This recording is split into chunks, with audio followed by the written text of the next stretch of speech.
Dr. Sam ini sedang menanggung satu beban yang begitu besar, tanggungjawab begitu besar. Selain daripada menjadi Menteri Besar Negeri Terengganu, beliau juga kena menjelajah negeri-negeri lain untuk berhadapan dengan PRU yang ke-16 yang akan datang.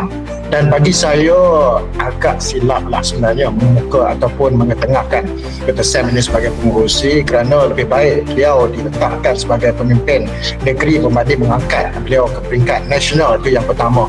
Dan yang kedua, adakah beliau sama taraf dengan pengurusi Pakatan Harapan Datuk Seri Anwar Ibrahim untuk bertarung dalam PRU 16 yang akan datang. Jadi bagi saya agak membimbangkanlah apabila gerakan ataupun agenda serta plan ini diketengahkan oleh Perikatan Nasional, kerana tidak ada wow factor pun yang dapat ditunjukkan oleh Dr. Sam. Kalaulah semalam diumumkan seorang pengurusi Perikatan Nasional iaitu Saudara Rafizi Ramli ataupun Khairi Jamaluddin, negara akan terkejut, negara akan dapat satu aura politik yang baru, dan Perikatan Nasional mungkin akan dapat kesegaran politik yang baru untuk menggerakkan momentum menjelang PRU 16 yang akan datang.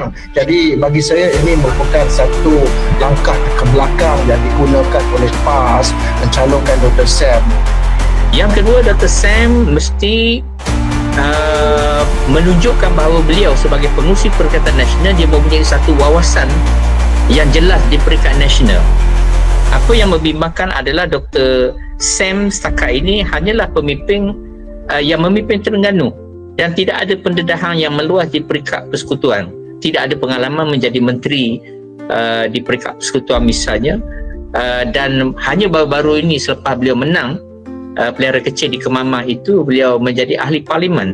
Tetapi sebagai ahli parlimen itu tidak cukup, kerana untuk mewujudkan satu kerajaan alternatif kepada kerajaan Madani pada hari ini, mestilah satu sosok yang boleh melihat wajah Malaysia secara keseluruhannya, bukan setakat di Semenanjung, malah di Sabah dan Sarawak juga. Beliau mesti menunjukkan satu wibawa di mana setiap patah perkataan yang keluar daripada mulut Dr. Sam itu akan diakur oleh pemimpin-pemimpin. Sedangkan pada hari ini beliau berdepan dengan pemimpin yang jauh lebih senior daripada mereka. Di dalam PAS sendiri, di dalam Parti Bersatu, adanya Tan Sri Mudin yang pernah menjadi Perdana Menteri, yang faham sepak terjang politik begitu lama sekali.